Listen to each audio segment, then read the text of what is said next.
Thank you very much for the introduction and this invitation. And I will actually talk a little bit about how EU funding shaped my scientific career. And to start this, I am just going to talk a little bit about my curriculum and then discuss how the ERC funding came in there. And so I'll start with right now. Right now, I'm actually a full professor at the University of Bern in physical chemistry. And how did I get there? So actually, I studied at the University of Geneva and obtained my PhD there in 2009. I actually worked on something called laser spectroscopy, so already very much between physics and chemistry, and I had very fundamental projects with this work. And after my PhD, I actually went to the US. I went to Santa Barbara, and I worked as a postdoc with somebody called Alan Heeger, who was very known. He even got the Nobel Prize for developing solar cells, a special type of flexible solar cell that you can not simply have as a panel, but that you can also roll up into thin sheets, as you can see here on the picture. And there actually I used my experience as a laser spectroscopist to study how light is converted to electricity in such solar cells. After that, I came back to Switzerland. I went to EPFL as a junior group leader. So this was my small research team I had at the time, where I kind of continued this work on those organic solar cells that I had learned and seen in the US. I then became an associate professor at the University of Fribourg. So moving more east in Switzerland, the team got bigger, as you can see. I was still doing laser spectroscopy, and from there I then went to Bern. And the first thing I have to say is that actually a lot of my career was supported not only by EU funding, but also by SNF funding, because I really had already a fellowship from the SNF to go for the postdoc, an early postdoc grant it was called at the time. Then I had an Ambizioni fellowship, which allowed me to establish myself as a independent researcher at EPFL. I had what is now called Excellenza. It was called a stipend professorship at the time when I started in Fribourg the first year before I was offered a tenured position. And now I also have project funding. So SNF has always been very important, and I was very familiar with that. The first moment I actually got familiar, or I got to know some more EU funding, was during that time as a junior group leader. So first of all, I'm not going to talk about that, but I was involved in a cost action. So that's an action where there's some exchange between European researchers, and that one was on solar cell stability. But the main thing where I got involved was actually with an innovative training network. So it's a Marie Curie action.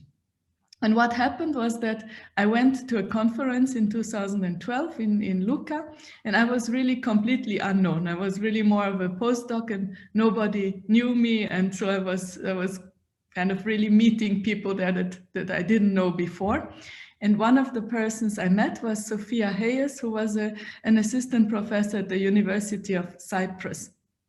And she was really nice because she really took me by the hand and introduced me to a lot of people. And then she had this idea to go for an innovative training network, so to get European funding for a group of researchers. She really depended a lot on that funding because she had a difficult funding situation in Cyprus. And actually at this conference, there were a lot of female researchers. So for the anecdote, she thought that we could do a funding network of only female researchers. And the first acronym of the project was Amazons. So this is what happened. This is how I got involved. Then actually it took 3 submissions. So we didn't get Amazons. It took us 3 more times to submit. There was also a change of coordinator. In the end, Sophia didn't continue leading this project, but it went to Natalie Stingelin, who was at Imperial College at the time. It also changed name, it became more gender balanced, and in the end it was called Inform, and we obtained this funding in 2015. And so this is a Marie Curie action that's really a network of researchers, so it's not individual funding. So we had people from a lot of different places, including Israel was in there, we had somebody from Valencia, and then several groups in the UK, Germany, and so on.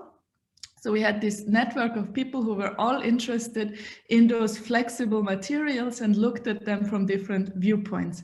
And this kind of funding is really focused on training early stage researchers, so mainly PhD students. So it's a funding scheme that's extremely heavy on, you know, winter, summer schools, on workshops, on secondments, which means students spending 2-3 months in another university. It's very heavy in travel and collaborations. So it's a kind of funding network where there were at least 4 or 5 meetings per year, as you will see on the next slide. So this is my student. So it's Nikos Trozaros, who is from Greece. So there's also a mobility requirement on this grant. So he could only, so he had to come from outside Switzerland. So he was the early stage researcher who was being trained through this network. And then we had schools and conferences in a lot of places. I just show pictures of some of them. So this was in the Negev desert in Israel. This was in Bern, so the Switzerland, and we had a big meeting in Oxford. We had the final party, as you can see here, when we closed the project in Valencia. But actually, we went to almost all the places of the network, which are listed here, which really helped a lot the visibility. So for the student, I think he really gained in terms of that. So in terms of visibility, hardly any other PhD students that I have were as known in the scientific community as him, because he had all those opportunities to present. He had really a great training, because there were not only workshops on the different skills, and they were very multifaceted, because we do spectroscopy, but others maybe make those solar cells, others synthesize the materials, others scale them up for industrial purposes. So he could really see all those different scientific aspects, but he was also trained in things like paper writing, writing a cover letter, writing a CV. So it was extremely good training for him, gave him an extremely broad vision. And I think so this is an extremely beneficial project for the students who get involved, who are a little bit like a family, and so did extremely well. For me, the benefit was mainly the networking, because as I said, when we started preparing this, I just became a junior group leader. I was not known at all. So being part of a network kind of established me as a researcher who can be part of such a network. So this was very good for my career to be accepted into something like this. Even in the first 3 years where we didn't get the projects, I learned a lot in the project preparation. And then when we got it, it really helped me to be established as an internationally known researcher, because there were all these meetings, there was a lot of talking in public, a lot of talking in person to other researchers in the network, or researchers that were invited for those conferences and workshops. So this I found extremely beneficial. Also, the scientific output was great, because we had this synergy of different competences that were really discussed also in person. So I had very good publication output from that period as well. So I would say this is an extremely nice funding network. What I found is that very experienced and more senior researchers usually maybe don't like it so much because of the heavy travel. So simply they don't have that much time anymore. So most of the more senior partners didn't attend all the meetings themselves, but sent their senior postdocs, and then those postdocs really benefited from the program. But this was really a good experience. And the next experience I had with EU funding was then to write an ERC starting grant. So I did this when I was already associate professor in Fribourg. I really wanted to do a good job, so I waited until I was established and I had time. And so I went for the last possibility that I could get a starting grant. Then I was too old to apply for a starting grant. So I really gave it all because it was my last chance to get a starting grant. And so I started inquiring about how to go about getting such a grant. And what I kept hearing is that it has to be high risk, high gain. So it's not, I was told, and I think this is true, that it's very, very different attitude than when you apply for an SNF project. An SNF project, I always tried to show the feasibility and tried to show that I can pull this project off. Here, I had to go for something much more challenging and risky, and still prove that I could pull it off. I had the right competences. So this was really something I kept in mind, and I heard from the beginning of preparing the grant. And so I decided to do something quite bold and to completely change gear. So to go from solar cells to bioelectronics. So there was no way anybody could say that this was incremental to my previous work. And I think for a starting grant, it was not a bad idea to really start something new, because this start idea is really in there. So I went into using the same flexible materials, but not for solar cells, but for bioelectronics, and I didn't study them like with rats and mice, but I still studied them with spectroscopy. So I kept my expertise and my experimental tool, but completely changed the object of the investigation. So when you write a starting grant, and if you're not that experienced with writing grants, I really advise people to start very early preparing that grant. So I had the deadline in November 2015. I started preparing in June, already thinking up a topic and going through the literature and really trying to find a topic that would fit the evaluation criteria very well. I always looked a lot at the evaluation criteria. So they said you should have some new methodology, so I made sure it was in there. So I really developed this looking at the criteria all the time. I really collected projects from colleagues, so I could see how other successful projects were written. In September, October, I had my acronym, and I had other things to do as well, but I worked off on the B2 parts. At that time, at least, we had to hand in a long report, a long proposal, and the short version. So the B2 is the long proposal. I started on that. Then end of October, I crystallized the best out of the B2 part into the B1 part, which is a 5-page short version of it, which is evaluated in the first stage. And then I actually had everything ready already 2 weeks before, and blocked the last 2 weeks to really retune and rework on everything. And that makes a big difference if you have your project and then you let it sit a little bit and then you rework on it. I found that very, very useful. So some advice I can give here is that you really have to believe in your project, and it really has to come from you. So if you don't feel it inside of you in a certain way, then the others won't believe you as well. So you really have to have this strong bond to your project, I would say. You have to write it in a way always putting yourself in the shoes of the evaluator. Evaluators, they don't have much time. They're busy scientists as everybody. And so if you don't write things clearly, they just won't bother finding good things in your project. So think of the criteria. If they have to say, why is this project innovative? Put somewhere this project is innovative because you can be sure that they're going to copy this paragraph into their evaluation. So make it easy for the evaluators. Think who will be evaluating. The B1 will be mainly non-experts, so non-experts have to understand it. The long version will go to experts, so there the details go in. I avoided too many buzzwords. I didn't oversell, that's important. Because you have to be high risk, so you have to say why you're the one who can deal with this risk. So it has to be feasible as well. So the idea is this is high risk. So if it works, it's going to be really something groundbreaking and new. But I'm the one who can actually do it. And you have to explain why. I don't know if you still have the B1 and B2, but you have to make them clearly different. For the interview, I also practiced a lot So again, the commission, it's not experts in your field. So I practiced with master's students because they have kind of the level that you can expect in the commission in terms of knowing the field. So that was very useful. Think of the questions you might get before. And one thing, so after I went out of the interview, many people said, oh, it was super easy. They asked nice questions.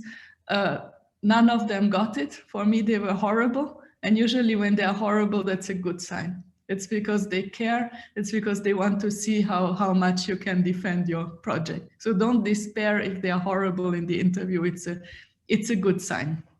Usually it's because they won't bother to be horrible, and if anyway, they're not going to fund you. So I would say this project really opened doors for me. I got an offer as a full professor at the University of Bern. This is something that happens a lot, that people want to recruit you with ERC projects. Even now, so I'm going to write a consolidator this year. I was already approached by universities who would be interested in hiring me with that. So I'm not planning to move, but people will spontaneously try to hire you if you get ERC projects. So it's an individual fellowship, so it really allowed me to develop my personal career. It was not a network, and I really could get important resources for the lab and growth of the team. So this is now my bioelectronics team. I have a second team that still works on solar cells. So these are just the bioelectronics people, so that expanded even beyond the ERC. And really, I got this completely new research direction on bioelectronics that was developed through this project, which is now very successful because we developed a lot of new methodology and we are starting to publish a lot in the field. So growing this research direction. So it had a permanent impact on my research. And one of the consequences of having developed all this methodology was that I was approached by researchers who work in bioelectronics, but not at all on the fundamental aspects and spectroscopy, but more on the applications and really putting their devices into, mice brain and seeing what it does there. So I was